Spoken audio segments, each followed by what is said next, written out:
ഫിറോസ് വേൾഡിലേക്ക് എല്ലാവർക്കും സ്വാഗതം.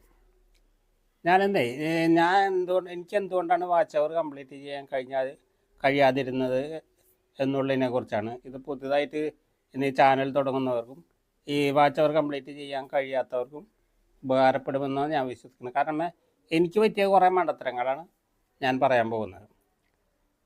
ആദ്യമായിട്ട് തന്നെ നമ്മൾ എന്തായാലും ഒരു ചാനൽ തുടങ്ങണമെങ്കിൽ നമുക്ക് പെട്ടെന്നൊരു ദിവസം കയറിയിട്ട് ഒരു ചാനൽ തുടങ്ങാൻ പാടില്ല. നാളെ ഒരു യൂട്യൂബ് ചാനൽ തുടങ്ങാം നമ്മൾ കരുതിയിട്ട് യൂട്യൂബ് ചാനൽ തുടങ്ങിയത്. നമ്മളൊരു ചാനൽ തുടങ്ങുന്നതിന് മുമ്പ് ആദ്യം തന്നെ നമുക്ക് ഏത് തരത്തിലുള്ള വീഡിയോസാണ് നമുക്ക് ചെയ്യാൻ കഴിയുമെന്ന് ഉള്ളത് നമുക്ക് തന്നെ ഒരു ബോധ്യം ഉണ്ടാവണം.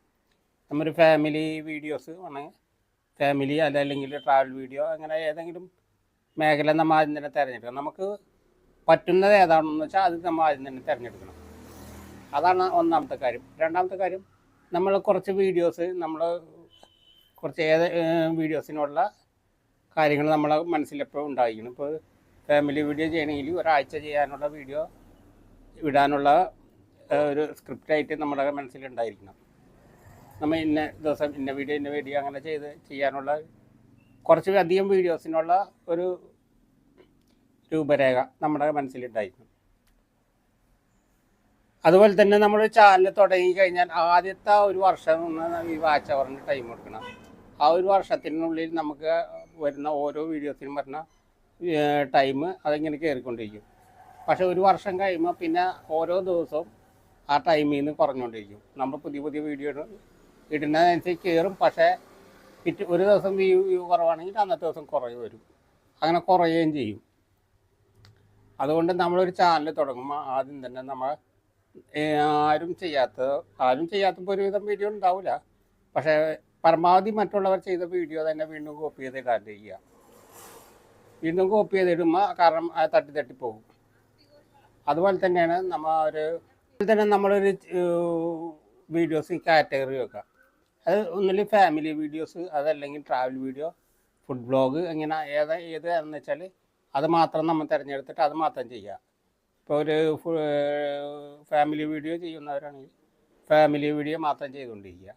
കാരണം പല വീഡിയോസ് ഇടാതിരിക്കുക. നമ്മളിപ്പോൾ ഒരു ഫാമിലി വീഡിയോ ചെയ്ത് അപ്പോൾ അത് നമുക്ക് കുറേ സബ്സ്ക്രൈബർ കിട്ടും. അതുപോലെ തന്നെ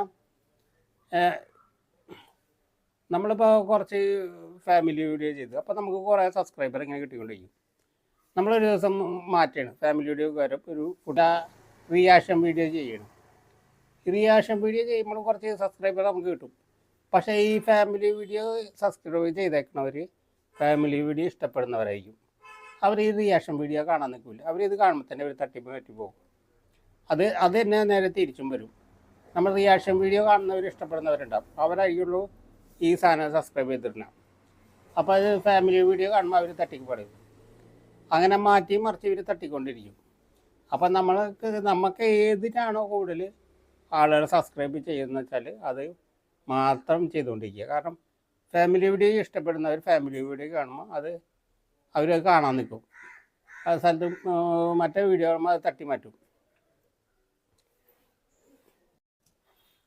അതുപോലെ തന്നെ റീൽസ് പരമാവധി ഷോർട്ട് വീഡിയോ പരമാവധി ചെയ്ത് കഴിഞ്ഞാൽ നമുക്ക് നോർമൽ വീഡിയോയേക്കാൾ പെട്ടെന്ന് സബ്സ്ക്രൈബർ കിട്ടുന്നത് കൂടുതലും ഷോർട്ട് വീഡിയോയിലാണ്. കാരണം ആളുകൾ അധികം നേരം കണ്ടിരിക്കാനല്ലേ ഇപ്പോൾ താല്പര്യം. ഇപ്പോൾ 1 മിനിറ്റിൻ്റെ വീഡിയോ, 30 സെക്കൻഡ് വീഡിയോ ഇതൊക്കെയാണ് കാണണം. അപ്പോൾ അതുകൊണ്ട് അതുമാതിരി കുറേ സബ്സ്ക്രൈബറൊക്കെ കിട്ടും. അപ്പോൾ അതേ കാറ്റഗറിയിലുള്ള വീഡിയോ തന്നെ നമ്മൾ ഷോർട്ടായിട്ടും നോർമൽ വീഡിയോ ആയിട്ടും ചെയ്തുകൊണ്ടിരിക്കുക. അപ്പോൾ ഇത്രയും കാര്യങ്ങൾ ശ്രദ്ധിച്ച് കഴിഞ്ഞാൽ തന്നെ നമ്മുടെ വാച്ച് അവർ കംപ്ലീറ്റ് ചെയ്യാൻ പെട്ടെന്ന് നമുക്ക് എല്ലാവർക്കും സാധിക്കുന്നതാണ്. അപ്പോൾ ഓക്കെ, ബൈ.